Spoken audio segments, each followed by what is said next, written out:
In the distant sector of Draco, humans and aliens are on the brink of war.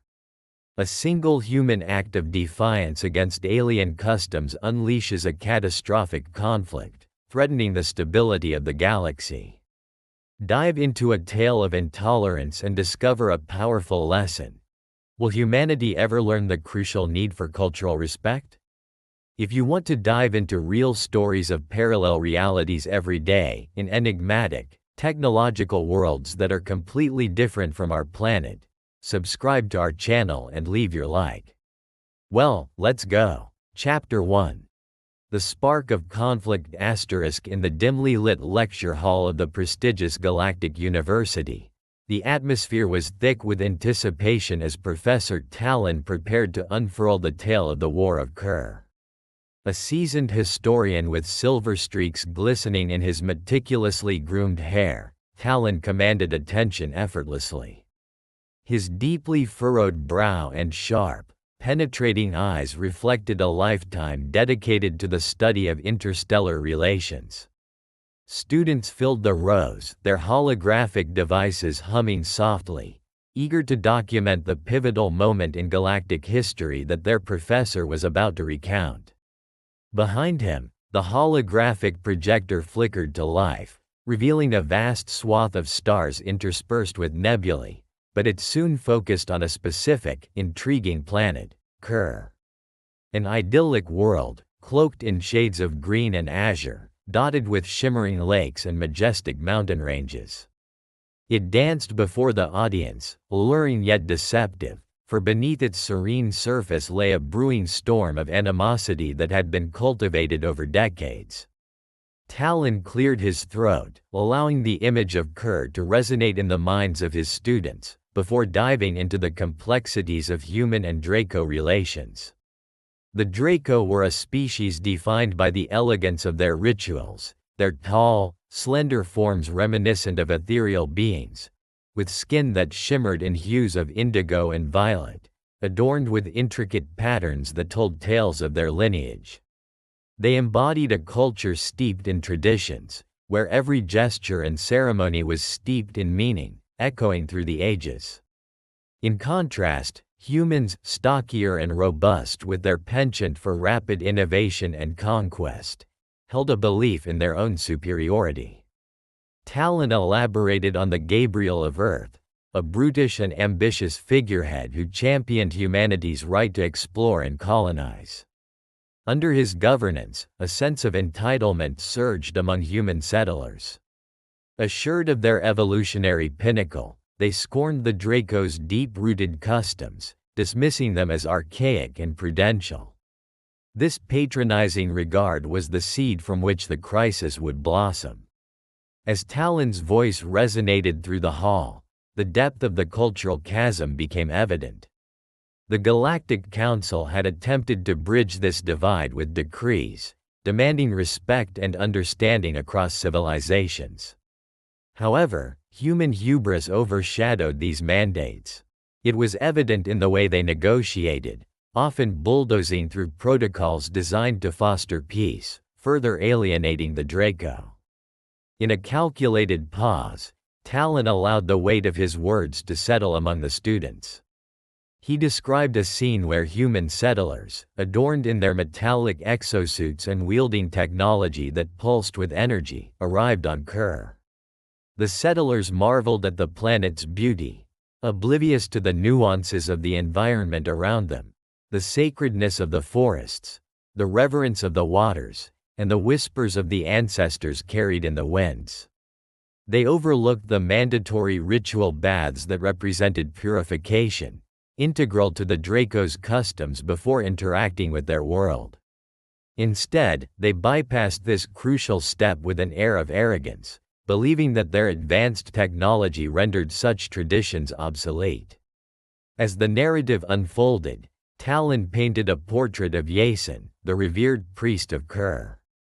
Yason was a towering figure, with a crown of dark hair cascading like a waterfall over his shoulders, his deep-set eyes gleaming with an intensity that reflected his conviction. Every line etched across his face spoke of wisdom and experience, yet there was a shadow of despair lurking within. He embodied the voice of the Draco, the heart of their culture, which pulsed with the beat of ancient rhythms and deep-rooted customs. As the violations of his sacred customs continued unchecked, Yason felt the threads of his identity being frayed, each thread representing the dignity of his people. Professor Talon meticulously recounted Yason's internal conflict, torn between his duty to uphold tradition and the growing anger that brewed within him. As human soldiers marched through the serene landscapes, their laughter echoing like a haunting bell against the tranquility of Kur, Yason's spirit grew restless. His humbling adherence to tradition offered no solace against the tide of disrespect that rolled in. The atmosphere grew heavy with tension, a palpable energy charged with the potential for violence. The professor's voice lowered, wrapping his students in a cocoon of suspense. Each soldier's step was a defiance of cultural protocols, each shout, a challenge to the belief systems of a civilization that thrived on respect. Talon illustrated Yason's heart-wrenching decision. To protect his heritage, he made a grave choice. In a moment of fiery desperation, Yason descended upon a human encroacher, driven by a compulsion to reclaim the sanctity of his temple, which had been tainted by an ideology foreign to him. Blood stained the sacred stones, and it became both the spark of madness and a signal for war. The classroom was silent as the implications of this act settled in. Talon elaborated on the fallout, explaining how the death of a soldier ignited a firestorm of retaliation that spiraled out of control. The immediate outcry from the human factions resonated across the galaxy, painting Yason as a villain and the Draco as an insufferable menace, perpetuating the stereotype of their superiority against the so-called savage races. The intrinsic virtues of conflict became twisted, and proclamations of war echoed throughout the sector, instigating alliances, provocations, and deepening divides that would prove insurmountable. As the professor detailed the desperate attempts of the Draco to retaliate against their aggressors, visions of chaos began to unfold. The scenes in Kur transformed into a theater of conflict, with skirmishes breaking out among the vibrant landscapes of the once peaceful planet. Talon painted a vivid picture of fractured communities and hatred festering like an untreated wound. Shadows of Draco warriors, cloaked in the colors of their ancestors, clashed with human soldiers in armored suits, resulting in a grotesque spectacle of violence that stained the very soil of Kur. The emotional tide surged in the lecture hall as Talon described the implications of this war not just for Kur, but for the entire galaxy. It was a conflict that threatened to redefine the cultural landscape, forcing civilizations to reckon with the consequences of intolerance. With every passing skirmish, public perception began to shift, slowly painting the Draco as sympathetic figures battling an oppressive invader, while humans were cast into the role of unwitting aggressors. Gripping the students with a sense of urgency, Talon introduced the Galactic Council's desperate attempts to mediate. As they struggled to comprehend the burgeoning crisis, frayed diplomatic ties were just another victim of war. The Council, filled with representatives from various worlds, faced an ethical dilemma. How to broker peace when the sides were so irrevocably divided, yet damage continued to mount daily? Did they favor one side over the other, or was neutrality possible within such a tempest? As the images continued to flicker on the screen, showcasing redirection of the war efforts, Talon invoked the question festering in the mind's Chapter 2. The catalyst Kur was a planet of serene beauty, with its landscape a harmonious blend of emerald jungles and ethereal temples that stretched towards the sky. The temples, built from ancient stones and adorned with intricate carvings, stood as a testament to the Draco's unwavering dedication to their heritage. Scattered throughout the dense forests, They were sanctuaries where the Draco practiced rituals handed down through generations. The forest canopy provided a green lattice through which shafts of sunlight penetrated like beams of sacred light, illuminating the paths to these revered sites. Draco customs dictated that any outsider, be it human or otherwise, undergo a series of purification rituals upon entering these grounds. The ritual baths, filled with waters infused with fragrant herbs and bioluminescent microorganisms, symbolized the cleansing of the spirit and the blessing of the soul. Golden statues of the Draco ancestors stood sentinel around the baths, their stone eyes watching as supplicants presented themselves for purification. However, the soldiers of Earth, emboldened by their technical superiority and cultural chauvinism, viewed these rituals as quaint superstitions unworthy of their respect. They brazenly tramped through sacred sites, leaving muddy footprints on consecrated floors, sneering at the Draco's sacred traditions. The soldiers' gear, with its flashing lights and humming energy shields, juxtaposed jarringly against the natural and spiritual tranquility of Kur. The catalyst for open conflict occurred on a fateful day when the soldiers' disregard for the Draco's customs reached an intolerable peak. They set up their encampments dangerously close to the revered Temple of Yason, an ancient structure that was more than just a building. It was an embodiment of Draco identity and spirituality. The temple's intricate carvings glowed in the twilight, their haunting luminescence casting shadows that seemed to dance to an ancient rhythm. Yason, a revered priest and guardian of the temple, was a figure of solemn authority among the Draco. His imposing presence, framed by his ceremonial robes that shimmered with hues of the setting sun, commanded both fear and reverence. His scaled face, marked by deep lines of wisdom and age, bore a perpetual expression of stern vigilance. He was relentless in his adherence to Draco traditions and saw the human desecration of the temple as an unforgivable act. When Yason discovered the soldiers within the temple grounds, their abrasive voices echoing in the hallowed halls, he felt an internal eruption of rage. Worse yet, one of the soldiers had dared to touch the sacred effigy of Lyra, the Draco deity of wisdom and protection. The soldier's handprints left a visible smear on the divine stone, an offense of such magnitude that it sent shockwaves through Yason's very being. The air around him seemed to crackle with his fury. Unable to contain his anger, Yason confronted the soldiers with a ferocity that startled even himself. His voice, usually a calm and measured instrument of guidance, now roared with the force of millennia of worship. The soldiers, caught off guard, reacted with hostility. To them, Yason's wrath was an affront to their authority, a challenge that could not go unmet. In the ensuing confrontation, the attention escalated into violence. Yason, driven by a profound sense of injustice and desperation, struck down one of the soldiers.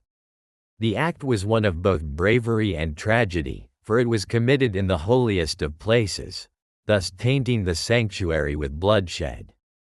But the horror did not end there. In his rage and confusion, Yason turned his wrath upon his beloved wife, who had pled for peace.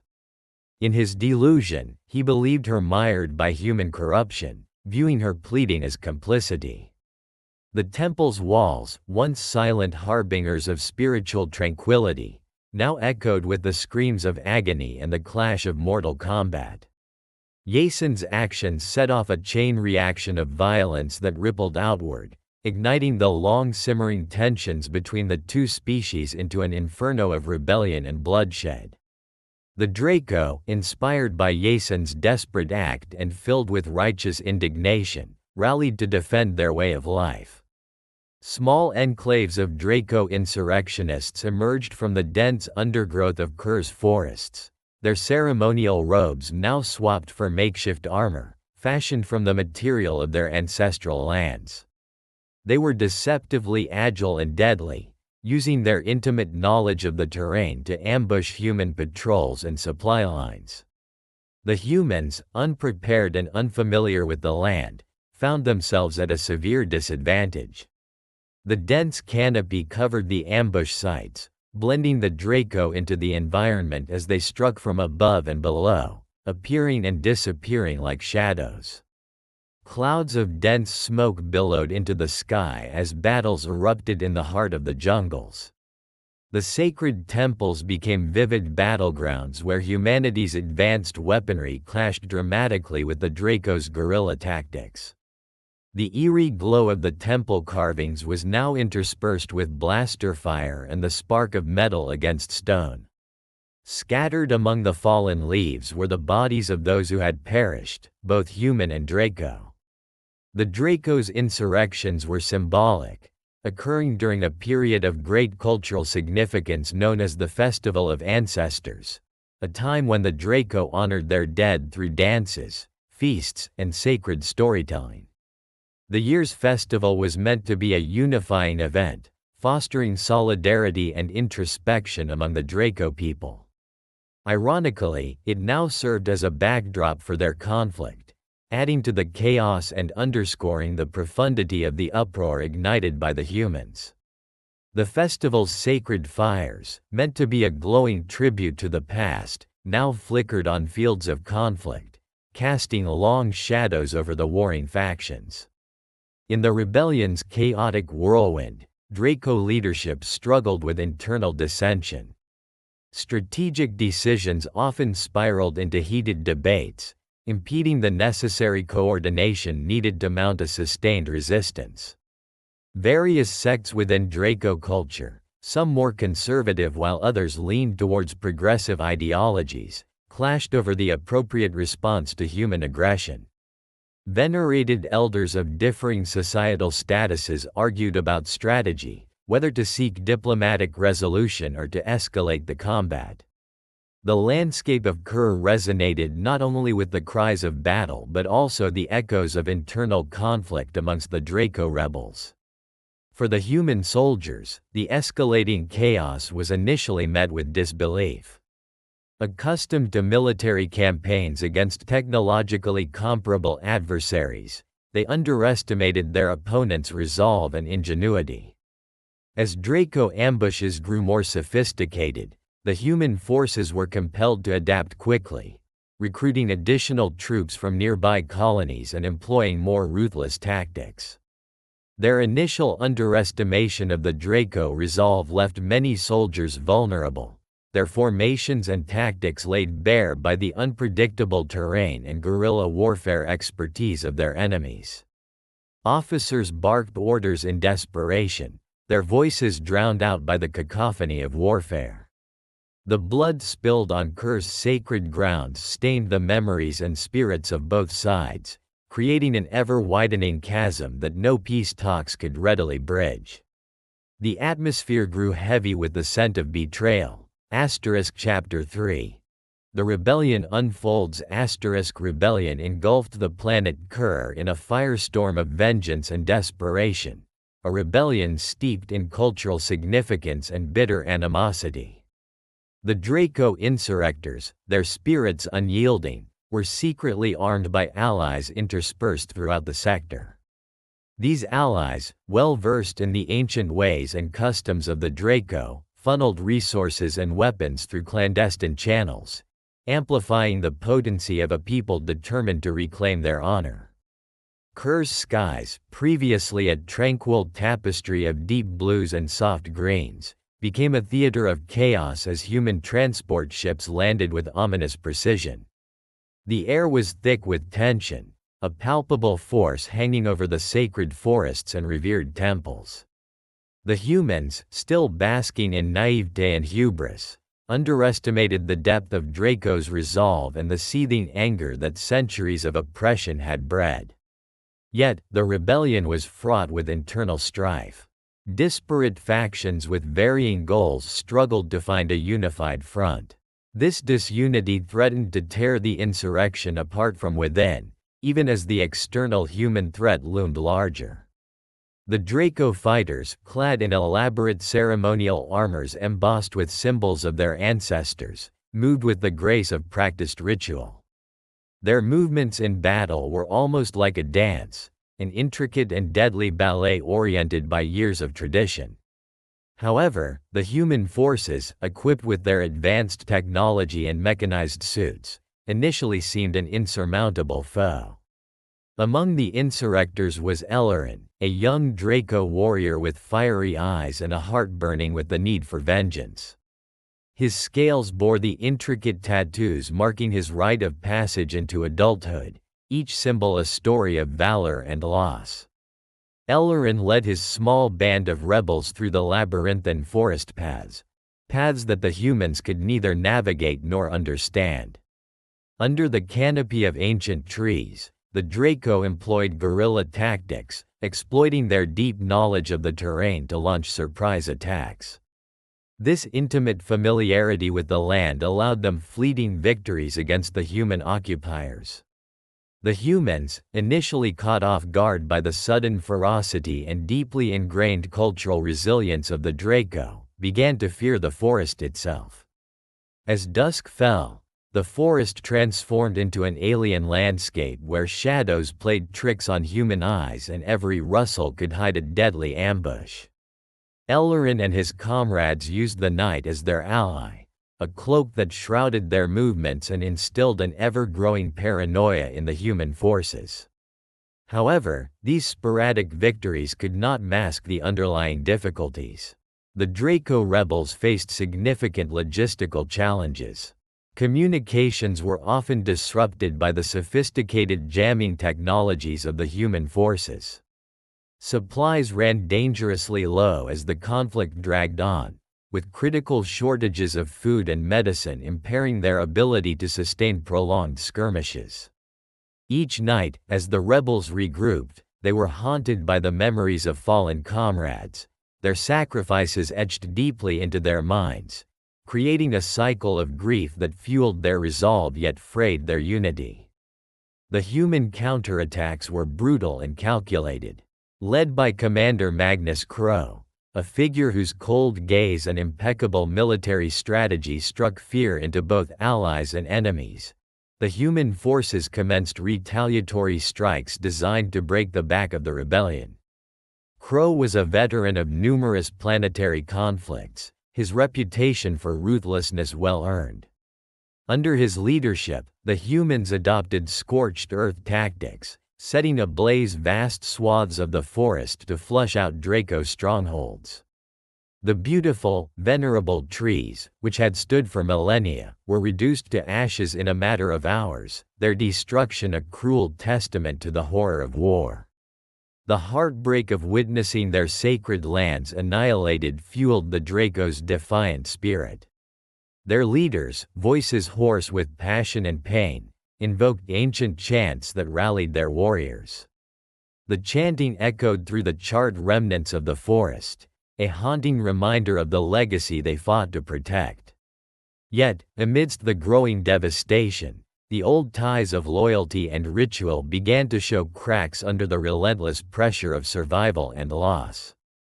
In one particularly harrowing confrontation, Ellerin's unit clashed with human forces in what remained of an ancient temple complex at the heart of the forest. The hallowed ground, once a place of serene worship and reflection, became a gruesome battleground. The humans advanced with their mechanized exoskeleton suits, their footsteps heavy and unyielding on the sacred stone. The Draco, with their blades and bows, fought with the fervor of their ancestors, their cries a mixture of defiance and anguish. Ellerin led a daring assault on a human communications outpost, a crucial node in their strategic network. The success of this raid was pivotal, as it provided the rebels with valuable intelligence regarding the human troop movements and supply lines. It was a moment of triumph, a fleeting glimpse of hope amidst the encroaching darkness. However, the price of this victory was steep. Many of Ellerin's closest allies fell in the assault, their lifeless bodies forming a grim tapestry of sacrifice and valor. The human forces, realizing the growing threat of the rebellion, intensified their efforts to crush it once and for all. They unleashed advanced drones, equipped with thermal imaging and high-precision weaponry, to hunt the rebel forces with merciless efficiency. These technological marvels, cold and unfeeling, scoured the landscape, turning even the safest Draco hideouts into deadly traps. The rebels' once unassailable knowledge of the land became less of an advantage as the drones mapped and monitored every inch of terrain. In a desperate bid to regain the upper hand, the Draco insurrectors convened a clandestine assembly deep within the undulating hollows of a subterranean cave system. This hidden sanctuary, illuminated by the soft glow of bioluminescent flora, was a place where ancient leaders had sought guidance in times of great peril. The air was thick with the solemnity of the gathering, the murmurs of clans and factions interweaving into a tapestry of collective will and hope. Akasha, a revered elder known for her wisdom and unyielding spirit, addressed the assembly. Her eyes, deep and ancient, bore the weight of countless generations. Her presence commanded the respect and attention of all gathered. "We stand on the precipice of extinction or liberation," she declared, her voice both a whisper and a roar. "Our unity is our strength. Our traditions, our guiding light. We must bind ourselves together, as one heart and mind, if we are to defy the darkness that seeks to consume us." Ellerin found himself at a crossroads. The rebellion's chance of survival relied heavily on forging unprecedented alliances among the Draco clans, some of whom possessed deeply entrenched rivalries. He approached the leaders of the factions, his heart heavy with the responsibility of convincing them to set aside their differences. His plea was one of raw emotion, a call to remember the shared blood and heritage that united them. With time, the fractured groups began to find a common purpose, driven by the looming shadow of Anna Chapter 4. The bloody crescendo the blood-soaked flagstones of Green Square bore witness to the tumultuous struggle that epitomized the horror and tragedy of the War of Kur. For the Draco, this hallowed ground was a symbol of their resistance, an emblem representing their unwavering commitment to their cultural and spiritual identity. To the human invaders, it was just another strategic point to be captured at all costs, their objective driven by a cold, militaristic logic that did not account for the socio-cultural depths they were trampling upon. In the weeks leading up to the siege of Green Square, the planet Kur had undergone transformations that were as grandiloquent as they were catastrophic. Dense, verdant forests that once whispered the secrets of millennia were now but scarred battlefields, every leaf stained with the blood of fallen warriors from both sides. The serene botanical garden, a sanctuary for delicate and rare Draco flora, had become a front line as the conflict tore through its boundaries. The myriad shades of green and blossoms that had once represented life now mirrored the myriad horrors inflicted during the siege. The Draco defenders, clad in their intricately designed armored suits that signaled their rank and lineage, held their ground with a ferocity that belied their usually reverent disposition. These warriors, whose training was as much spiritual as it was combative, derived their strength not just from physical prowess but from the unyielding belief in their sacred customs. Despite not having the technologically advanced weaponry of their human counterparts, they utilized their home terrain to great advantage. Ambush tactics, guerrilla warfare, and sudden night raids showcased their cunning and resilience. Within this battlefield, the Draco's radiant warrior Clyra emerged as a beacon of hope. Her presence was magnetic, her leadership inspiring. She was not born into the role of a warrior but was molded by the crucible of war. With violet scales that shimmered ominously, and eyes of an amber hue that blazed with both wisdom and sorrow, Clyra was the epitome of Draco's strength and mystique. Her very appearance was a tapestry of her cultural heritage, for each scale, hue, and ornamentation told tales of eons. The green feathered crest that adorned her head was not merely an adornment but a symbol of her unbreakable bond with Kur's natural essence. The human forces, commanded by the pragmatic and unyielding General Holt, epitomized another spectrum of the intergalactic spectrum of warfare. Holt's frame, towering and imposing, was encased in the latest iteration 7 battle armor, a marvel of human engineering crafted from reinforced anion-infused titanium. His blue eyes, as cold and calculating as the cosmos itself, missed no detail.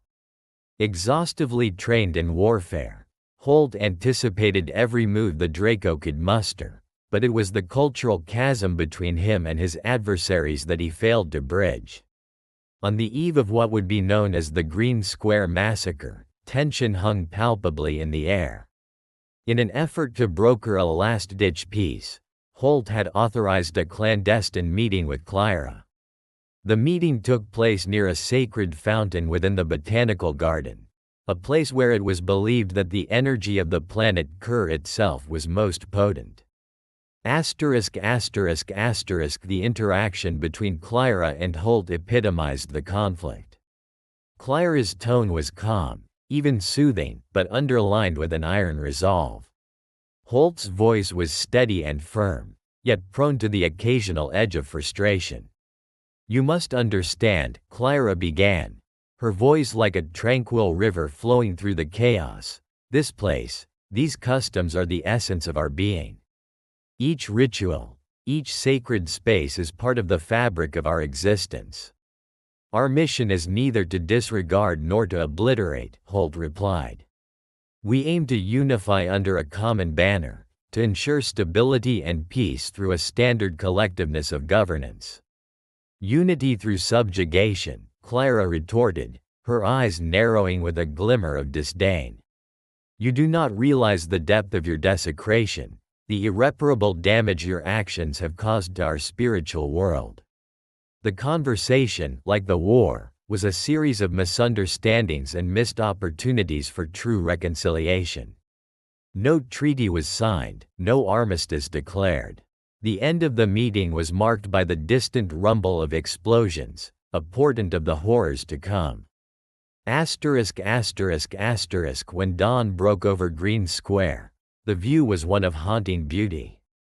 The rising sun cast an ethereal glow over the devastated landscape, making the blood-soaked ground shimmer as if the very soul of Kur wept for its children. As the Draco defenders lined up to face the human onslaught, there was a palpable sense of foreboding. The aged yet sagacious Elder Zenir led the Draco warriors in prayer, his ancient voice rising and falling like the whispering wind through the now silent gardens. As the first human battalion stormed the square, the Draco held their ground, their sacred chants mingling with the sounds of gunfire and explosions. The Draco weaponry, forged from biotic alloys and imbued with the essence of Kur's flora, was as devastating as it was distinct, casting brilliant arcs of energy that sliced through the armored shells of human soldiers in ghastly bursts. The siege, lasting several days, was characterized by relentless waves of human assault and Draco defense. Each night, the moonlight revealed bodies piled high, a brutal testament to the intensity and ferocity of the combat. The cries of injured soldiers, the mechanical whirs of drones surveying the battlefield, and the pew-pew of lasers slicing through the air created an infernal symphony that would be etched into the annals of galactic history. Despite their valor, the Draco were slowly but inexorably driven back. The human technological superiority, combined with their exhaustive supply chains, began to overshadow the Draco's spiritual and tactical advantages.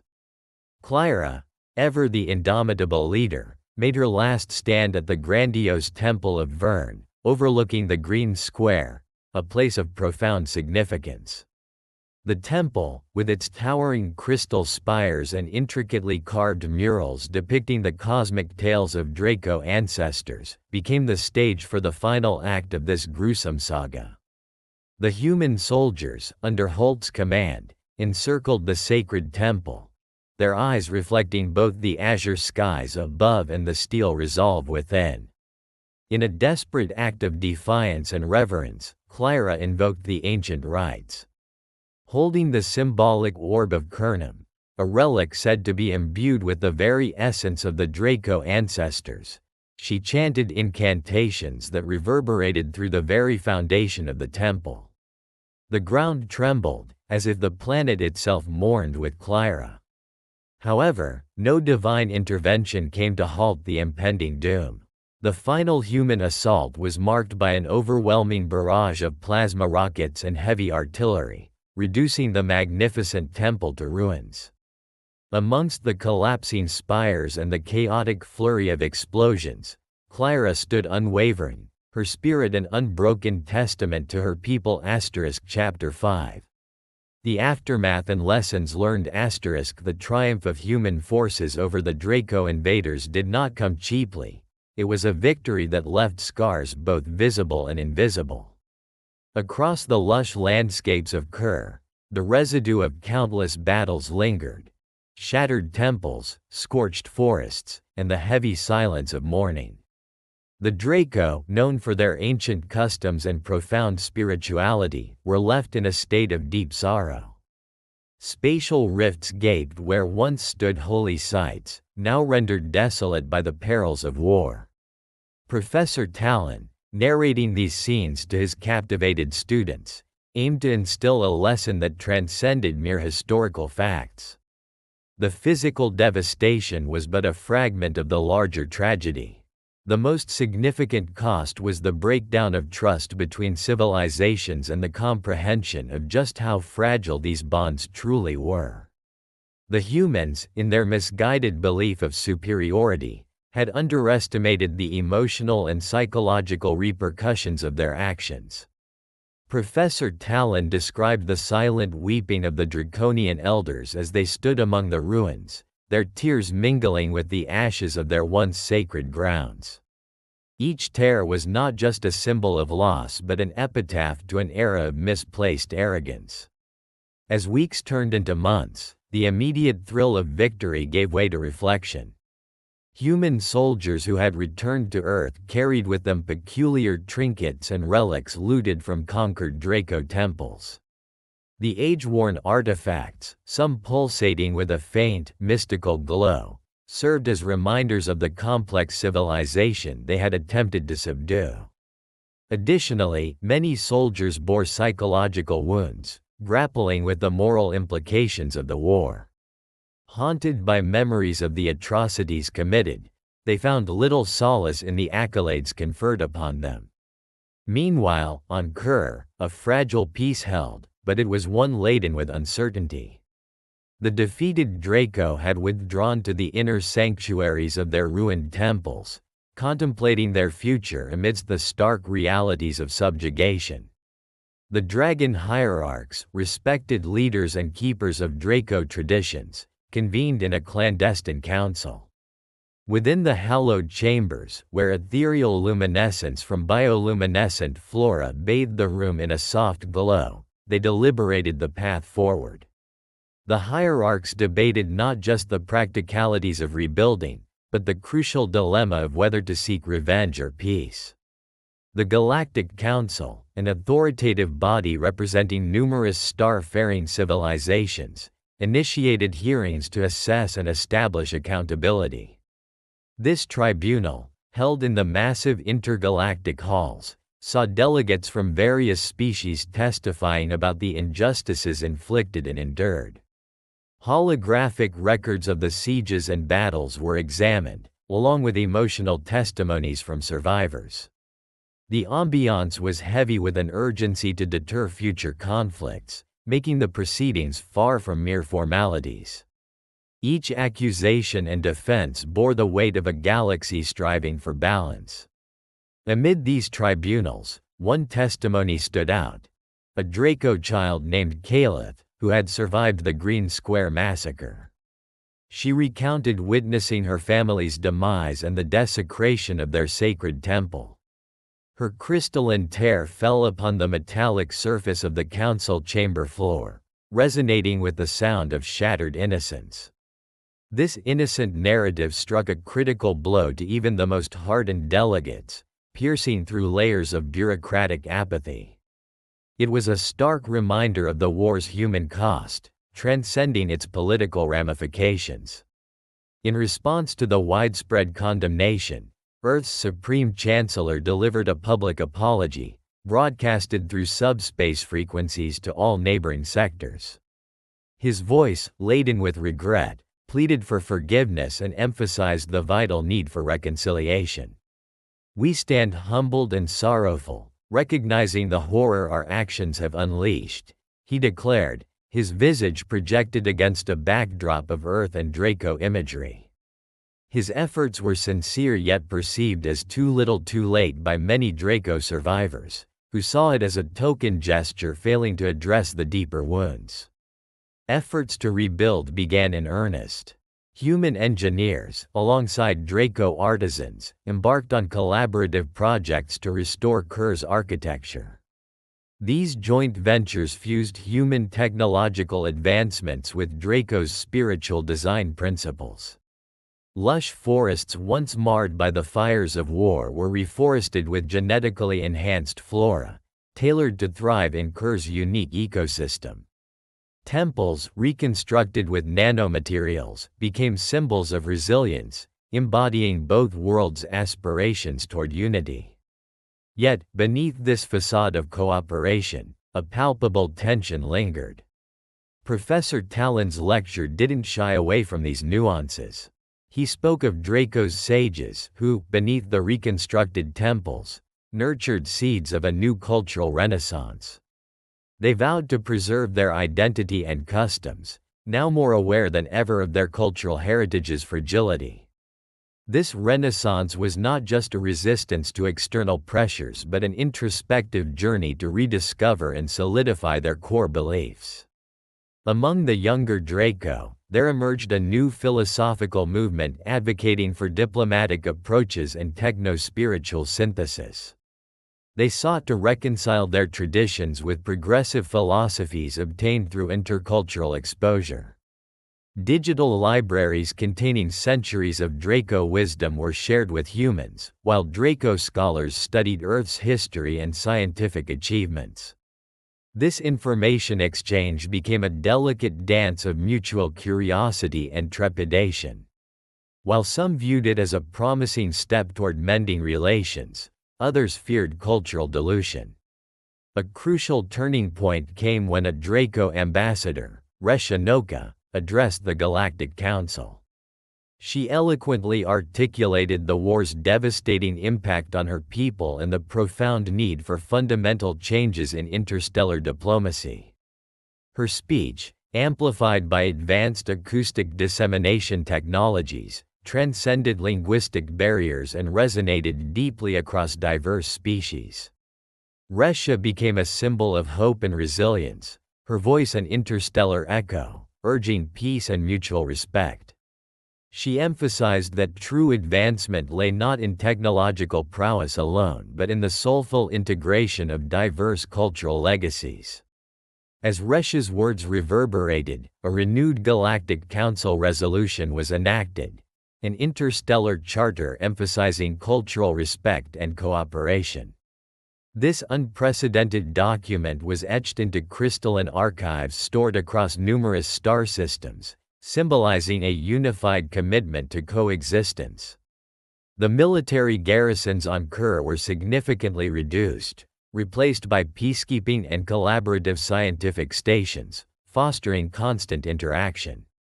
Joint endeavors in space exploration, environmental restoration, and cultural exchanges ensued, marking a transformative era of interspecies relationships.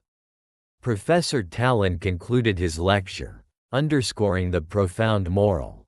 Respect for diversity is not optional but fundamental to the coexistence and prosperity of a multicultural galaxy. He left his students to ponder this essential truth.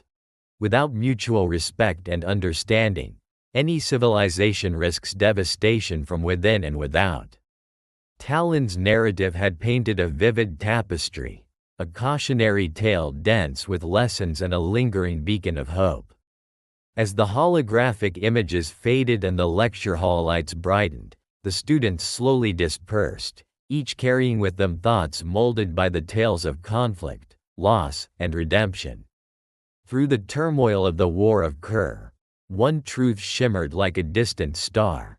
The path to true unity is paved with empathy, reverence for diverse traditions, and an unwavering commitment to understanding one another. The echoes of this historic conflict, though haunting, if you liked this story based on real events, subscribe to our channel and don't forget to like it. Here you can dive into a different reality every day, where anything can happen.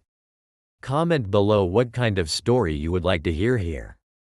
Thank you very much for your attention. We are the Sci-Fi family.